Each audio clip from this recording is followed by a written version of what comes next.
Hey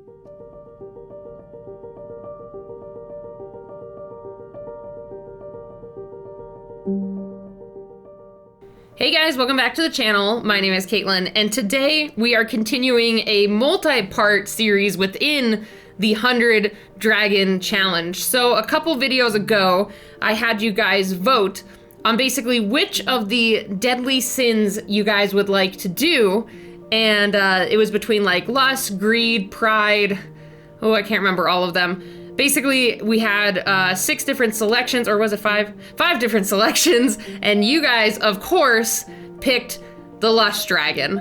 And this one was just kind of, I knew it was gonna happen. Like, I had a feeling just based off of the comments and the reaction to the Sloth Dragon. I'm like, everyone's gonna want lust. They're gonna want some type of lusty dragon. I don't know exactly how I'm gonna do it, but here we go. We're gonna jump in and try to create a dragon of lust. So with this one, I kind of had an idea in mind. First of all, I wanted to make a very feminine dragon. Whenever I think about lust, I honestly think about the character from Full Metal Alchemist. If you guys haven't seen that anime, really recommend it. But the homunculus Lust is probably one of my favorite characters in that series. She's just a really cool villain and like this gorgeous anime babe. Like, I'll be honest, she's pretty awesome. But that's kind of what I think of every time I think of lust, but I didn't want to just make this oddly feminine, erotic dragon. I don't know. It was just gonna potentially go into some weird territory when I was thinking about this and trying to figure out how to make a lust dragon without, I didn't want to make a dragon with just like boobs and like just had like an hourglass figure.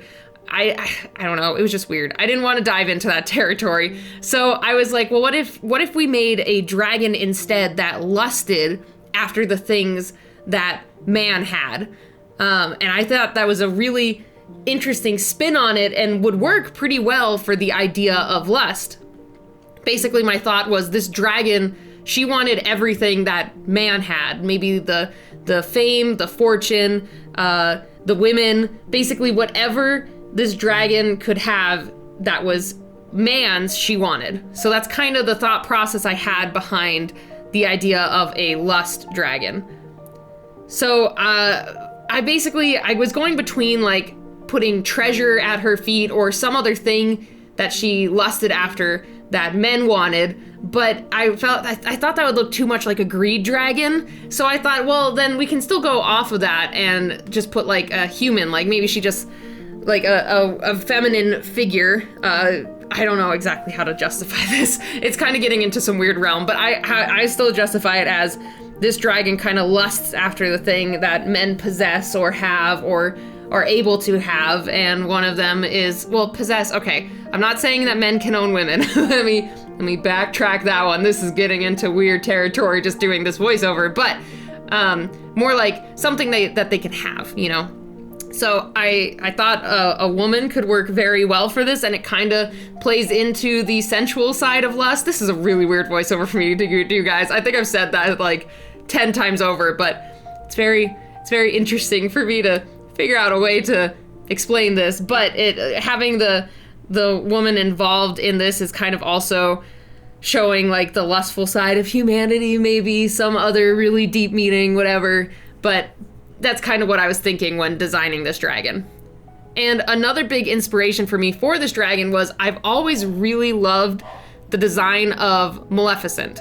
That's probably one of my favorite like Disney characters. I just really like the dragon from Maleficent. Anytime I'm at Disneyland, I try to look for some cool Maleficent merch just because I love the dragon design. It's this really awesome purple with these black horns and the green eyes and just the green like fire. It just, oh, it's so cool. Like, I remember watching that as a kid when I still am really into dragons, but when I was first getting into dragons, just seeing this really cool female character turn into this badass dragon, I just was so excited when I was younger. It was just so cool, one of my favorite things. So I kind of drew a lot of inspiration from the Maleficent design. How I kind of see it, I took Maleficent and put them on steroids, just like added some extra horns because you guys know I love horns. It's like one of my favorite things to draw on a character. So I added lots of extra horns, lots of extra little details, and kind of added a different color scheme because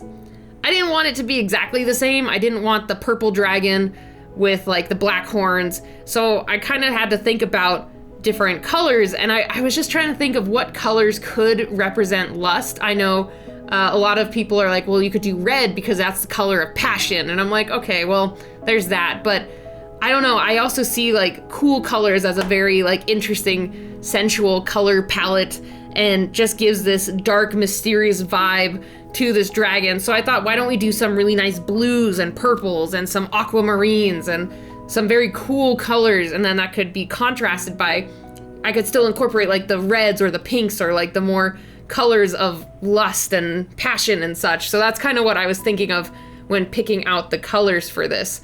And I ended up using a lot of colors. As you guys can see from the Copics list, holy crap, I used a lot of colors. Between the multiple colors on the dragon and then the shading colors on the dragon, and then the female figure, the tree that she's chained to, the grass, the little bits of what looks like the ruins of a castle or something, or maybe a shrine.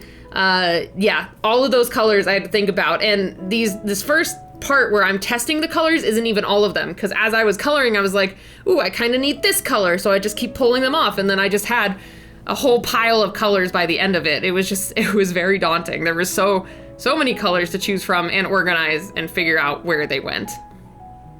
So now with my general color palette in mind, it was time to jump in and color this big beast, and she just started looking gorgeous. I got really excited as soon as I started doing this nice bluish purple. I love this color, and I just really love the color of this dragon. It was really fun to do a more like purple, subdued, mysterious dragon coloring. So I had a lot of fun with this one. And then I also realized I have more markers that are running out. I need to buy refills. A lot of my colors, my grays tend to go faster, it seems, but thank you to a lovely patron over on my Patreon, sent me a bunch of refills for my grays. But now it's time to refill my colors. I'm gonna start keeping track and writing down the ones I need to buy refills for. So don't worry, like, I have a feeling I'm gonna get some comments for these different blues and aquamarines being a little patchy. It's just, that's kind of how it is. I can't help it. It's just, colors run out and refills are expensive.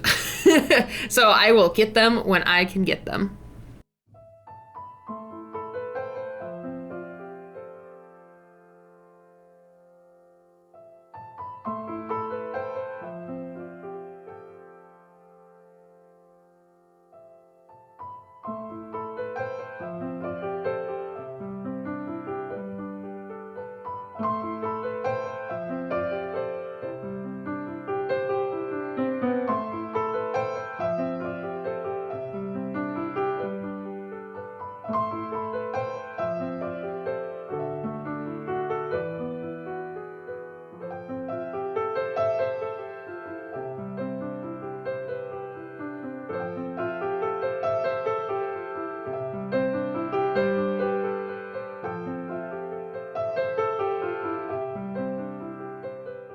And then for our little female figure there, I realized that I probably shouldn't have picked black hair. I probably should have picked a different color, because now it just kind of looks like a weird slapped on hair. It just didn't color very well. I should have picked like, I don't know, maybe a blonde, but then maybe the blonde wouldn't have stood out. I don't know. Either way, the hair didn't work out exactly how I wanted, but also she's this tiny figure on this piece. So gotta cut myself a little slack for making her hair look like just this giant black blob. It is what it is. But either way, this was really fun to do, and honestly was a pretty big challenge for trying to figure out how to make a lust dragon without trying to just make a sexy, seductive dragon. It was kind of weird to figure out, but I do like how this one turned out. It was really cool, and it was a good challenge, and I'm excited to see what you guys do for lust. I mean, if it's gonna be just a warning, if you guys do anything too provocative, I probably will not feature it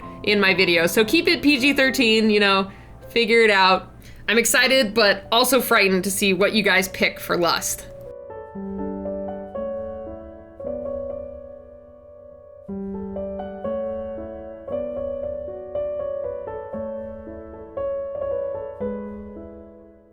right, so let's go ahead and go over your guys' entries for last week's prompt, the Black Hole Dragon. And guys, this was really tough. I actually asked friends for second opinions because there were so many cool ones. You guys blew me out of the water, and it was amazing, like, how creative you guys were with this. First off, Sanity, I really like the design of your dragon. I like the little kind of tendrily, nubby legs, and then the black hole being on its back. Plus, the coloring was really nice, really like that. Larktail, yours is just frightening, and I love it. It's just so cool that it's coming out of the darkness of space, and just the way that you rendered the black hole looks really amazing. Great job. And Senyadra, I really like your interesting, like, aquatic-looking space dragon. It kind of reminds me of some type of sea creature mixed with a space creature, which is really interesting and cool, and it makes a very nice aesthetic for your overall design. But again, guys, really amazing work. I was blown out of the water by just how creative and different all of your guys' dragons were, whether they were like eating planets or like coming out of the black hole, or they were the black hole. Just, it was all really cool. So awesome work, guys. And I cannot wait to see what you guys pick for Lust. But again, warning, please keep it PG-13. I don't want to eliminate anyone because I can't show it on YouTube. So keep that in mind. And then also, as a heads up, this week and next week are going to be the last time I'm going to be featuring entries for a little while, because I'm going to be traveling to RTX at the beginning of July, and then the week after I'll be at VidCon. So the next 2 100 Dragons videos, I will not be able to feature entries because I'm going to be on the road. So just a heads up to you guys. But either way, thank you guys so much for stopping by and checking out this video. And if you guys would like to participate, make sure to post your dragons on Twitter or Instagram with the hashtag KM100Dragons. Thanks again, guys, so much. And if you aren't already, please hit that subscribe button, become a member of this community, and I will see you guys next time. Bye, everybody.